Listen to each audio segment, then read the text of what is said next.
What's going on, guys? Today we are out here on the Chippewa flowage. It is now late October. It's myself. We got P. Rich Guide Service in the boat. I used to do a ton of this. Pete still does a ton of this, and this is fall trolling for muskies on the Chippewa flowage lake I spent a ton of time on in the past, and today we are muskie fishing. So we're gonna kind of go into some of the finer points of trolling, how you guys come out here and be successful on a lot of these same kind of lakes, these flowagey or stained bodies of water, or really for that matter, trolling any lake in the fall for muskies. So stay tuned. We're gonna see if we can't put a couple of fish in the boat and share some tips on trolling for muskies late in the fall.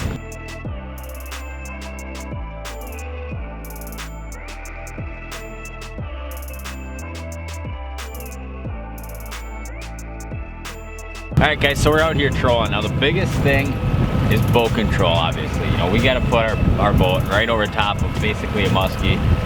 You know, this is a lot different than sucker fishing, which is probably the most common way for guys fishing in northern Wisconsin late in the fall like this. And it's a lot easier to put your bait basically right around a fish and hug the base of that brake line when all you're doing is about half a mile an hour with the trolling motor. So we're basically running that same zone. That's where the fish are this time of year. When we start getting water temps, basically, you know, 50 degrees and under, these fish start gravitating towards some of the deeper water in these lakes. And in a lot of these flowage style lakes, it's a lot of river channel areas. So we're basically trying to troll this time of year right at the base of the brake line, right where that brake line comes down and meets the bottom of that channel.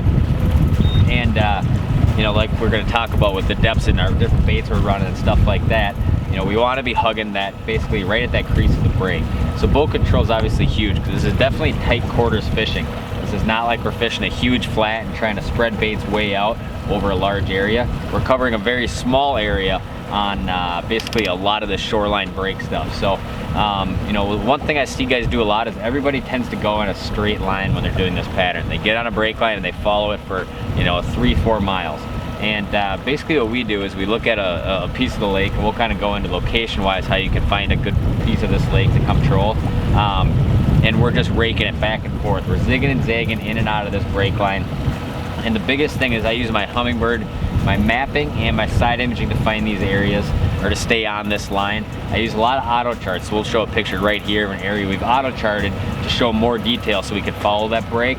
And then here we have a picture of basically that hard to soft bottom line, which is that line that we're focusing on this time of year. You can see hard bottom on the right side of the boat and that softer bottom on the left side. And that's that base of that brake. It's the hard brake line on the right and then that soft brake line on the left. So it's a lot of zigging and zagging in and out of structure. And that's right where the fish are. Another thing zigging and zagging does, and basically banging into this stuff does, is that, you know, the inside rod might skip bottom a few times like it just did.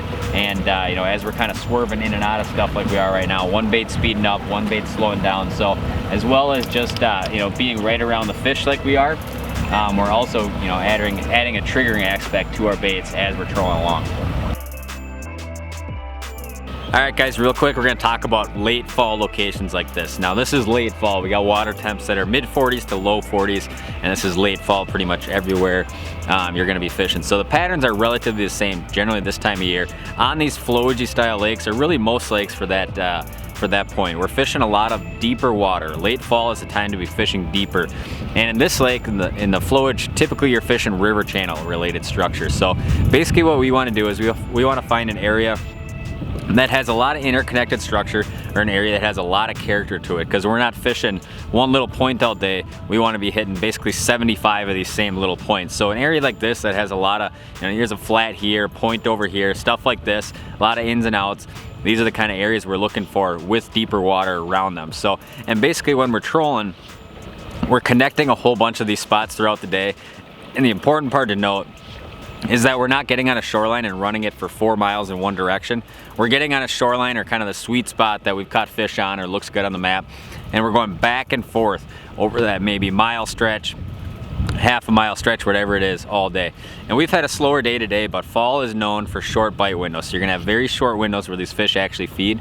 So we're just gonna basically, instead of, you know, losing confidence, you have to be persistent late in the fall. So we're gonna keep going back and forth on these same areas over and over. And that basically day in, day out, that has proven to be very successful for us. It's even been so crazy that we've done it before. We've trolled the same shoreline for almost a month before that has kept kicking out fish, kind of when we started doing this. And it's definitely been good to us. So persistence is always important in the fall, and You know, kind of looking at the map. We're about to snag here. Looking at the map and kind of figuring out these sweet zones and just going back and forth on them all day is definitely the key. And we're basically keeping our baits down in that 13 to 20 foot zone, and that's where we're looking for fish. These fish late in the fall like this, they slide off the edge and they're in a lot of this deeper structure. So hopefully that kind of points you guys in the right direction as far as, you know, likely areas to pick out on a map. We might post a couple other screenshots here of kind of what a productive area would look like, and get on these spots, throw some big baits back, and you guys are gonna catch some fish. It's hooked funny. Yeah, hooked up. You can keep it in gear though, Tom. We're drifting back pretty quick. I haven't seen it come up yet. On the sweet spot. We're at 60.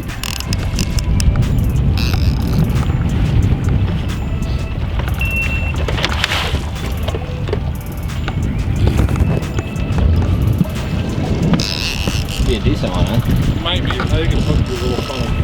Watch out, sir. 55. Not head shaking anymore. You can go neutral. I'm not gaining on her much. It looks heavy. Feels very heavy. This is gonna be the cameraman net job. It's a big head shake, so it's kind of hooked. We're 35. Kicker in gear. Yep. 25. This is gonna come in all weird, I can already tell. I'll walk up. 15. Where's she going? Nice fish. Oh, tiger. Tiger. There we go. In the bag. Nice little tiger out here in the Chippewa flowage, all colored up. Not a big fish, but we're gonna talk to you guys today about a whole bunch of different basically baits and then boat control. How you guys can come out here on the flowage late in the fall like this, or any lake that sets up like this, and have success. There he goes, ready to go. Hey guys, so let's talk about baits that Tom and I are using today out here trolling on the Chippewa flowage. You know, you've probably heard me talk a lot about it and Tom talk about it, you know, the big baits, flat baits, whether they're headlocks, matlocks, grandmas, jakes, and those things. What's really important, what's gonna help you guys catch a lot more fish during the fall, is truly understanding the dive curve with the tackle you're using, understanding what the leaders do to change your dive curve, and understanding where your baits are at all times. Tom and I today have been marking fish down on the bottom in 22 feet. We've marked some fish on the sides of breaks in 13, and we're constantly changing the depths at what our lures are to try to keep those lures in front of those fish. With that said, what we're running now is I've got a big 14-inch blue water on one, Tom's got a grandma on the other, and we've got lures that are contrasting actions. Each have been hit today, so there's no reason to change up thinking that fish are particularly after one style of bait. But you know, if you've got a grandma out and that fish is, if that's getting hit twice, that's when it's time to change up, maybe pair those with lures that run similarly, something a little more subtle, and that should help you put more fish in the boat this year, guys.